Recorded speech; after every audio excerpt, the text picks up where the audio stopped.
25 апрел асосгузори сулҳу ваҳдати миллӣ пешвои миллат президенти ҷумҳурии тоҷикистон муҳтарам эмомалӣ раҳмон бо гузоштани санги асос ба бунёду навсозии қитъаи роҳи автомобилгарди бохтар-леваканд ва леваканд-лолазори роҳи байналмилалии бохтар-леваканд данғара кӯлоб оғоз бахшиданд. бунёду навсозии қитъаи мазкур аз се марҳила иборат буда, марҳилаи якум қитъаи роҳи автомобилгарди бохтар-леваканд мебошад ки дарозии он 972 километрро ташкил медиҳад ва бо харҷи 2281 миллион доллари амрикоӣ амалӣ мегардад. баъд аз таҷдиду аз навсозии роҳи мазкур ба категорияи 1Б техникӣ баробар мешавад. ин лоиҳаи барқарорсозӣ ва беҳтаркунонии роҳи автомобилгарди бохтар оқмазор мебошад. акнун бо иштироки президенти ҷумҳурии тоҷикистон муҳтарам эмомалӣ раҳмон расман оғоз гардид. мо кӯшиш мекунем ки аввалин дараҷа сифати кор дар ин масир хуб ба роҳ монда шавад то солҳо боз хизмат кунад. бо оғоз бахшидани корҳои навсозии лоиҳаи мазкур ки боиси хурсандии ҳар яки мо сохтмончиён аст, айни замон дар ин мавзеъ кӯчонидани объектҳои ҷамъиятӣ, сохтмони кӯпрукҳо, пур кардани қабати роҳ ва дигар корҳо амалӣ шуда истодааст. пас аз ин корҳо сохтмончиён қитъаҳои обпартов, барқ, коммуникатсионӣ ва дигар корҳои зарурии роҳсозиро ба ҷо меоранд. мо кӯшиш мекунем ки корҳои сохтмониро дар муҳлати пешбинишуда бо сатҳу сифати баланд ба анҷом расонида мавриди истифода қарор диҳем.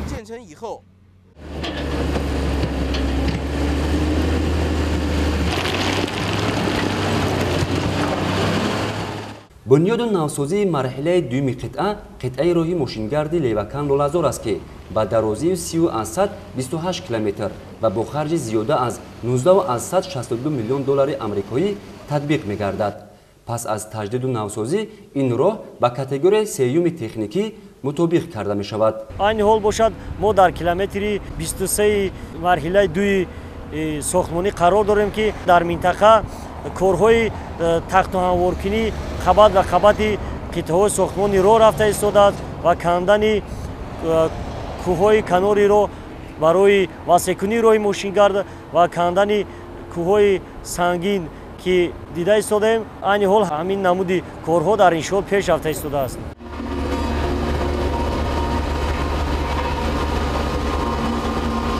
бунёду навсозии се қитъаи роҳи автомобилгарди бохтар-леваканд ва леваканд-лолазор бо маблағҳои грантии бонки осиёи рушд бунёд шуда ду қитъаи он аз тарафи ширкатҳои ватанӣ амалӣ мегардад. марҳилаи сеюм бошад бунёду навсозии қитъаи роҳи лолазор данғара мебошад ки дарозии он 28,7 километрро ташкил медиҳад ва бо харҷи 18,96 миллион доллари амрикоӣ амалӣ мегардад. бо таҷдиду навсозӣ роҳи мазкур ба категорияи сеюми техникӣ баробар мешавад.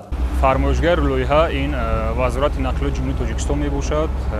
татбиқкунандаи лоиҳа маркази татбиқи лоиҳаи таҷдиди роҳҳо машваратчӣ ин ширкати хориҷии смек бо ҳамроҳии ширкати маҳаллӣ барс консалтинг мебошад. айни ҳол корҳои сохтмонӣ қабати поёни асосии роҳ рафта истодааст. зимни муаррифии лоиҳаи бунёду навсозии роҳи автомобилгарди бохтар-леваканд ва леваканд-лолазор ба президенти ҷумҳурии тоҷикистон муҳтарам эмомалӣ раҳмон иттилоъ дода шуд ки дар ин масири роҳ аз навсозии 4 пул низ ба нақша гирифта шудааст. аз ин шумора як пули мошингузар дар марҳилаи дуюм ки қитъаи леваканд-лолазор мебошад пурра навсозӣ мегардад.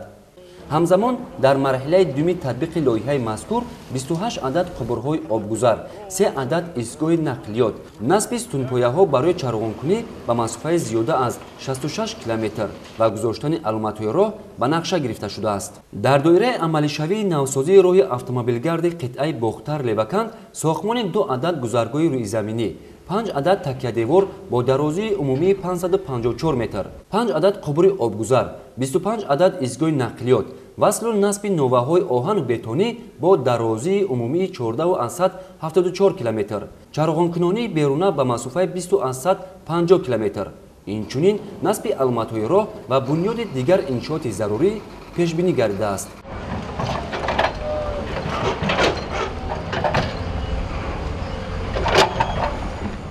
ҳадафи асосӣ аз амалӣ намудани лоиҳаи бунёду аз навсозии роҳи автомобилгарди Бохтар Леваканд ва Леваканд Олазор барои таъмин намудани бехатарӣ ва ҳаракати мунтазами воситаҳои нақлиёт, аз ҷумла ба меъёрҳои байналмилалӣ мутобиқ намудани ҳолат ва андозаҳои геометрии роҳ, инчунин сарфа намудани вақт ва сӯзишворӣ барои кашонидани молу маҳсулоти гуногун дар ҳама фасли сол ва таъсиси ҷойҳои нави корӣ дар ҳудуди ҷумҳурӣ мебошад.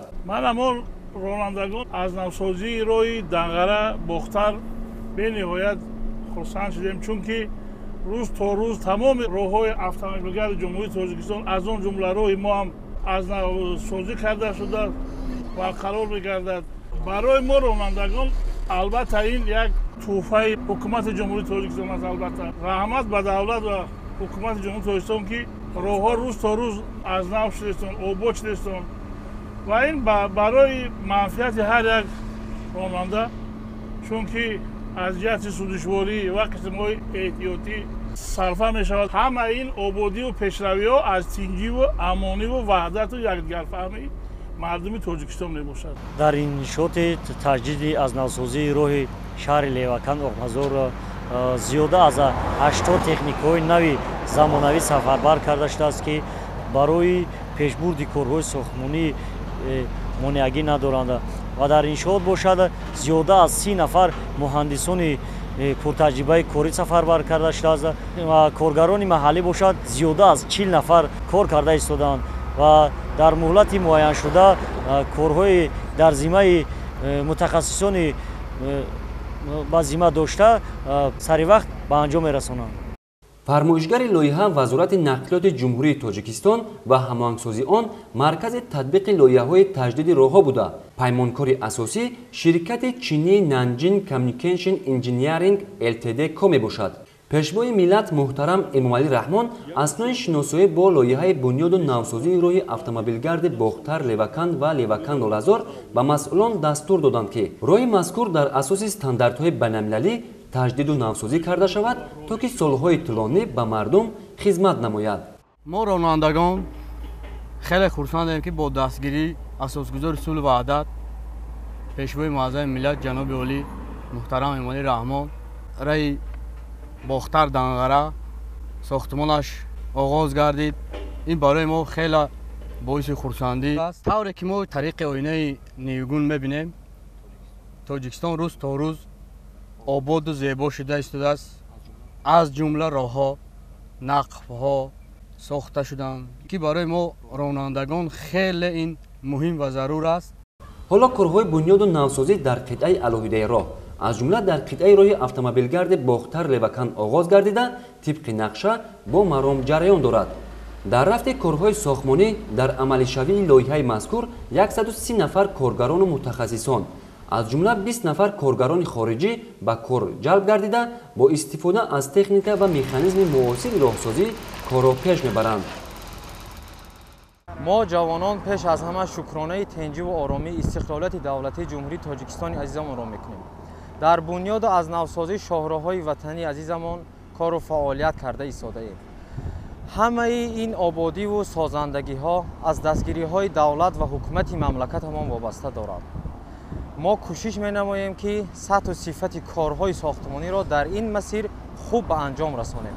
мавриди зикр аст, ки таҷдиди роҳи автомобилгарди мазкур бо ташаббуси пешвои миллат муҳтарам Эмомалӣ Раҳмон амалӣ мегардад. дар оянда метавонад ҳамарӯза тавассути ин роҳ молу маҳсулоти содироту воридшаванда интиқол дода шавад. аз ин рӯ бунёду навсозии роҳ аҳамияти бузурги иқтисодиву иҷтимоӣ дошта, дар беҳтар гардидани сатҳи зиндагии аҳолӣ ва рушди иқтисодиёти мамлакат заминаи устувор мегузорад. мо шукрона мекунем, ки ватани тинҷ дорем, оиликомон сари вақтай, хурду хӯрок, маошомон соз, ҷои ховумон хуб, шароити хуба муҳайё кардаганд. раҳмат мегӯем ба ҷаноби олӣ. ин мақсад мо ҷавононро дастгирӣ мекунам. ояндаи Тоҷикистон дар дасти ҷавонон аст. мо кӯшиш мекунем, ки дар Тоҷикистони худмон саҳми худро бигузорем.